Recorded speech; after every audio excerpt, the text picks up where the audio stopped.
Assalamualaikum warahmatullahi wabarakatuh. Sebelumnya izin memperkenalkan diri, nama saya Muhammad Nahroni dengan nomor induk mahasiswa 0104220110. Saya adalah mahasiswa dari STI Dr. KH Mutakin Purwakarta dengan program studi Komunikasi dan Penyiaran Islam semester 4. Baik, langsung saja. Pada kesempatan kali ini saya akan mempresentasikan tentang pengaruh faktor demografi terhadap pola komunikasi interpersonal di lingkungan Pondok Pesantren Al-Hikamus Salafiyah Cipulus. Tentunya ini adalah mata kuliah metode penelitian 1 kuantitatif dengan dosen pengampu Bapak Rohendi MIkom MA MUD. Baik teman-teman, bab 1 latar belakang. Pondok pesantren merupakan lembaga pendidikan tradisional yang memiliki peran penting dalam pembentukan karakter dan penanaman nilai-nilai keagamaan di kalangan santri sebagai institusi yang memadukan pendidikan formal dan informal. Pesantren memiliki struktur sosial dan budaya yang unik yang turut mempengaruhi pola komunikasi interpersonal di dalamnya. Komunikasi interpersonal di pesantren tidak hanya melibatkan interaksi antara santri dengan pengasuh atau kiai, tetapi juga antar santri itu sendiri.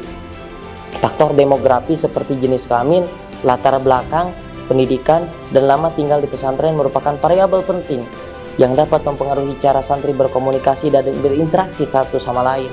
Misalnya, santri yang lebih senior mungkin memiliki cara berkomunikasi yang berbeda dibandingkan dengan santri yang baru masuk. Begitu pula perbedaan latar belakang pendidikan dan budaya santri dapat menciptakan dinamika komunikasi yang beragam. Ponpes Al-Hikamus Salafiyah Cipulus dengan jumlah santri yang mencapai kurang lebih 5.000 santri yang berasal dari daerah dan suku yang berbeda-beda, tentunya memiliki karakter dan latar belakang yang berbeda-beda pula. Ponpes ini juga terletak di pedesaan yang jauh dari hiruk-pikuk perkotaan, tepatnya di Desa Nagrog, Kecamatan Wanayasa, Kabupaten Purwakarta, Jawa Barat, sehingga adat dan budaya masyarakat setempat masih kental dan terjaga. Faktor demografi ini memainkan peran yang sangat signifikan dalam membentuk pola komunikasi interpersonal.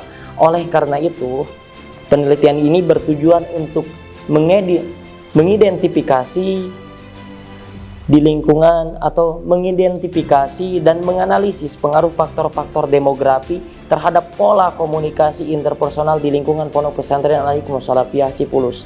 Dengan memahami bagaimana faktor-faktor demografi mempengaruhi komunikasi interpersonal, pesantren dapat mengembangkan strategi komunikasi yang lebih efektif sehingga dapat meningkatkan kualitas interaksi dan hubungan antar santri. Selain itu, hasil penelitian ini diharapkan dapat memberikan kontribusi bagi pengembangan ilmu komunikasi dan manajemen pendidikan pesantren.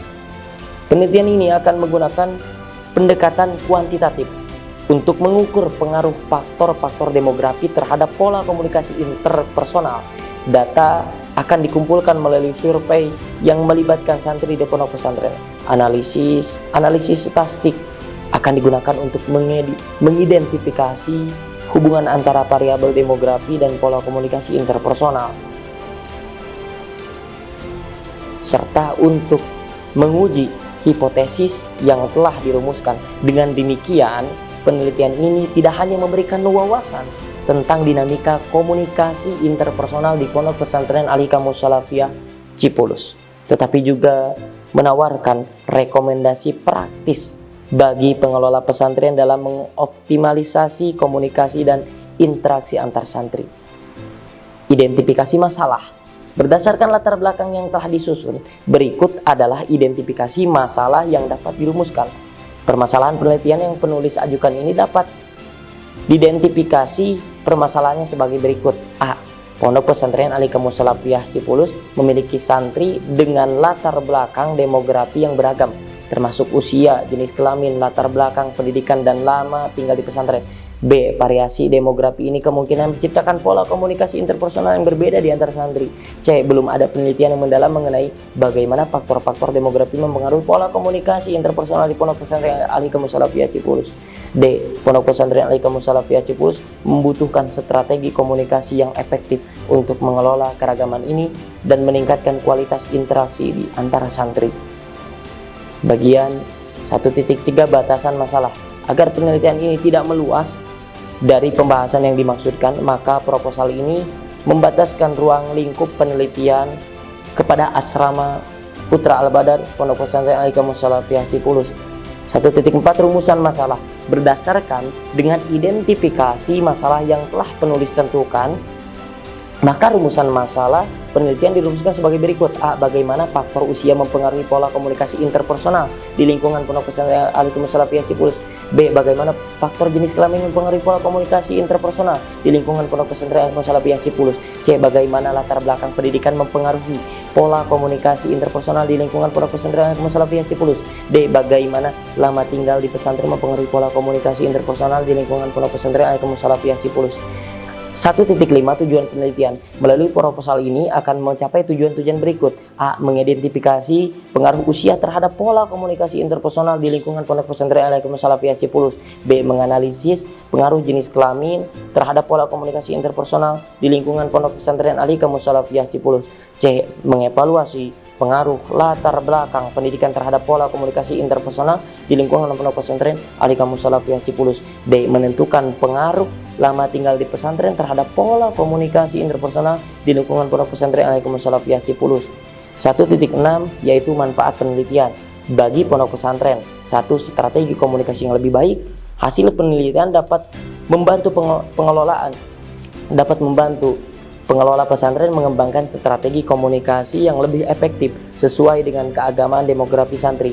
2. Peningkatan kualitas interaksi, yang mana memahami dinamika komunikasi interpersonal dapat meningkatkan kualitas interaksi dan hubungan antara santri serta antara santri dan pengasuh pondok pesantren atau kiai. Nomor 3, pengelolaan konflik. Penelitian ini dapat membantu dalam mengidentifikasi potensi sumber konflik yang berkaitan dengan komunikasi dan menawarkan solusi untuk pengelolaannya. Bagi akademisi, manfaat bagi akademisi yaitu 1. Pengembangan ilmu, menambah khazanah ilmu, pengetahuan di bidang komunikasi dan manajemen pendidikan, khususnya dalam konteks pesantren. Nomor 2, landasan penelitian lanjutan menjadi referensi bagi penelitian selanjutnya yang ingin mengkaji lebih dalam tentang komunikasi interpersonal di lingkungan pondok pesantren, komunikasi interpersonal di lingkungan pendidikan tradisional. Nomor 3, model komunikasi baru berpotensi mengembangkan model komunikasi interpersonal yang dapat diaplikasikan di lingkungan pendidikan lainnya. Bagi personal, bagi perorangan, apa manfaatnya? Di antara lain, 1. Peningkatan kemampuan komunikasi, santri dapat memahami pentingnya faktor demografi dalam komunikasi sehingga dapat berkomunikasi lebih efektif dan harmonis dengan sesama. Nomor 2, pengembangan diri. Memahami dinamika komunikasi interpersonal dapat membantu santri dalam pengembangan diri baik dalam lingkungan pesantren maupun di masyarakat umum. Nomor 3, kesadaran sosial. Menumbuhkan kesadaran akan pentingnya menghargai pentingnya menghargai keragaman demografi dalam interaksi sehari-hari. Baik teman-teman, itu saja yang dapat saya sampaikan. Kurang lebihnya mohon dimaafkan. Sekian dari saya. Wallahul muwaffiq ila aqwamit thoriq. Wassalamualaikum warahmatullahi taala wabarakatuh.